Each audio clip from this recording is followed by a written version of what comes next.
Hey guys, we're here to talk to Arielle, a professional makeup artist. You've seen her work on celebrities like Yandy and Dr. Heavenly, and on publications like Rolling Out. You may have even seen her work on Family Hustle, the TV show. So what we're going to do today is get a little look behind the scenes on how she creates the works of art that she does on people's faces and her story about how she became a professional makeup artist. So you ready? Let's go. Hey girl.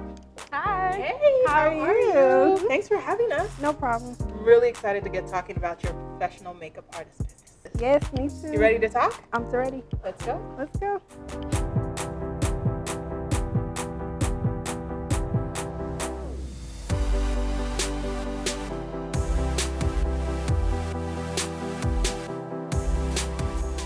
So you ready? Let's go.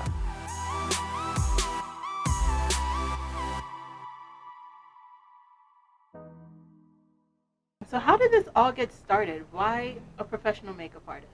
Basically, as a child, I didn't really feel comfortable. I didn't feel confident, pretty, any of that stuff. So I started playing with makeup about 2011. I started getting paid maybe like a year or two after that.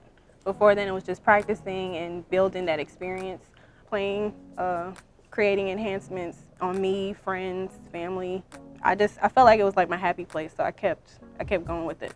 When did it transition into being a business? Pretty much within the last 2 to 3 years is when I went full time. So basically, I did, just little gigs, little jobs or whatever, and I kept getting better as I practiced and practiced on other people, and then people were just willing to actually pay for it. And back then, it wasn't so much as everyone wanted to be a makeup artist as it is now. So it was kind of like, I was getting business. I'm still getting business, but it was a thing to work up to. So I kept with it. So what got you to take that leap? Because a lot of people are sitting in an office right now thinking, I need to go. So I planned for months. You have to definitely make like an exit plan. So I saved, I built. I have a mentor. She definitely was very influential in that as well. She just helped me to walk out on faith, pretty much. And so, yeah, I planned what month I was going to leave, the day, and I wrote my notice and I left. Mm-hmm. And as a business owner, do you feel like you've changed at all since you started? I feel like I've learned a lot more as far as people goes, just how to, deal with people and kind of be more strict. I'm really easygoing and just more on the nicer side, so I try to, I have to step it up a little bit and be more strict. So like as far as booking goes, scheduling times and stuff like that, it's a lot easier when I have a system. Well, I usually have people book online. There's usually a deposit, or you can do like the entire fee. And so, it kind of makes like an agreement kind of. So you're not gonna forget. You've already paid, you've already signed up. It's like foolproof. Mm-hmm. Mm-hmm. So you try to get people to kind of commit up front to showing up and letting you do the work at a specific time, place, and everything. Yeah, it's like they're obligated almost. Mm-hmm. That's wonderful. When did you set that all up, the online booking? I did that. I started that maybe like 2 to 3 years now. Before then, I was kind of just manually doing it, and I felt like it was giving me a bit of anxiety. Like it was a lot just to keep record, just mentally and on my phone. So online is definitely the way to go. What kind of tools did you use to do the online booking? So I like Square, and Acuity is a good one too. But Square is like my go-to. So give us some highlights of your career so far. What have you really what can you look back and go, wow, I really did that? I've worked on a few projects.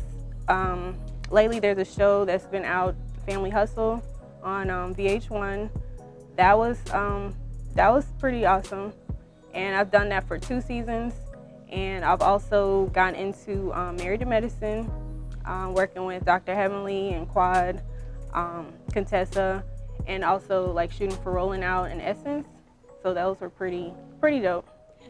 Mm-hmm. How were you able to get those? Because those are pretty big deals. Yeah, those are pretty big shows and pretty big celebrities. So how did you land those? The first person I did actually was Yandy. Of course, I remember the first person. So basically, social media, like we have social media, we have this this giant engine where anybody can really see what you're doing, especially if you're consistent. Yandy's publicist, she reached out when they had an event here in Atlanta. She was like my first celebrity, so it was pretty big. At what point was that? Did that happen early in your career, or was it after some time? This was like 3 years ago. Okay. So it sounds as though you were being consistent on social media for how long would you say? I feel like Instagram kind of came around like 2012, 13. So pretty much since then I've been posting. The quality has definitely changed, but yeah, it's been a long time. Yeah, so I mean, you were on there for about 5 years before somebody said, hey. Yeah. Wow. And I mentioned that because a lot of people think Instagram's the magic pill. No, it's not. So what would you say what combination of actions do you think kind of led to that first big break? Definitely consistency. I feel like you need to kind of know which genre you want to be in and stay true to that, because there's going to be trends that pop up and go away. But I feel like me knowing, which type of looks work best for me as an artist, that's kind of what stood out as well. Now, how has your business changed? Because I follow you on Instagram and I see that you do different things, but I imagine that's not how you started off. So how is your business, the things you do to either earn money or share your knowledge, how has that changed through the years? Well, starting off, I pretty much just did clients. And I mean, I still do clients, but now I've evolved into more so teaching, because I want other women to, know how to do it as well.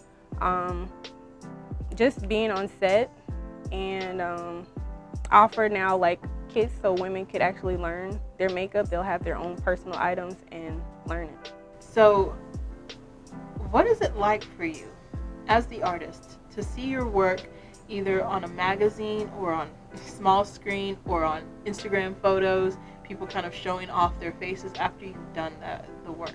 It's a good and a kind of eerie side to it. Of course, it's fulfilling, and it's a good feeling to know that you've helped this person in some shape or form, even if it's just makeup. Whether it's building confidence or just it's their engagement photos, their Christmas photos. It's like a once in a lifetime event for them. Social media also has like trolls and things of that nature, so people are just willing to give their opinion, and so that's kind of the eerie side. So you have to kind of deal with that as well as the good side. How does it affect you as the artist? Obviously, if they're not there on set or at the person's house, they don't know different scenarios that play behind the scenes. So that kind of plays into it. But of course, they wouldn't know that. How does it affect you to see people kind of being judgmental, if you will, without knowing the whole story? I feel like I've gotten better with it. You kind of just learn to deal with it. Most of those pages you go to, there's like nothing on their page. It's like, okay, what are you doing? I mean, you just kind of have to roll with it. It comes with it. Or what have you experienced as obstacles? What have you had to overcome in order to either continue doing this full time or have people continue paying you for your expertise? I feel like I really had to fully commit. I was trying to juggle, just a regular job and then also what I'm really passionate about. So I feel like that was an obstacle I had to come over. Just my belief system too, that plays a big role. Because you're not seeing like a specific amount each day, or you're gonna get this by the end of the week or next week. So it's kind of like a little difficult, but as long as your belief system is strong, it has to be strong. What does that look like for you? I don't want to say necessarily a specific religion, because everyone believes in their own beliefs, but just having a good faith in what you're doing and knowing that you're on the right path. So an obstacle for you was getting past those lean times. Was there anything else that you felt like you needed to overcome to be a professional makeup artist? I guess getting outside of my head too. Nowadays there's a lot of competition or just other people out there doing the same thing, so I feel like just not really paying attention to that and just staying the course, staying true to yourself. That's what you gotta do. Now let's go into some advice that you might have. First, advice for yourself. What would you tell young Arielle, who was Lord. looking in the mirror, looking, not seeing the things that she wanted to see, and looking for ways to maybe feel better about herself. Knowing what you know now, what would you tell her? Don't take what other people say so literally. Open your mouth more. I'm kind of still learning how to do that now, but just opening your mouth, networking, talking to other people, because you never know like who you're talking to and who they may know, and just what opportunities can come from that. I feel like a lot of opportunities come from another person. So definitely open your mouth and just be you. Be confident in what you're doing. And now looking at other people who are trying to get into this industry, what kind of advice would you have for them? I would definitely say be consistent. We have the internet, we have social media. Definitely use those. We don't know how long it's gonna be here. Like Instagram goes down every other day now, it seems like. But definitely use social media. Network. We have a lot of events, especially here in Atlanta. So definitely get out the house. If you have to go by yourself, don't worry about if Tiffany's coming. Just do your thing. So we just got done talking to Arielle Antoinette, and she walked us through how her perseverance, her determination, and her consistency landed her first big break. What really stuck with me is how she turned a personal problem that she was struggling with into a solution that she turned into a business. Some of you watching right now are dealing with something personal. You're solving the issue for yourself.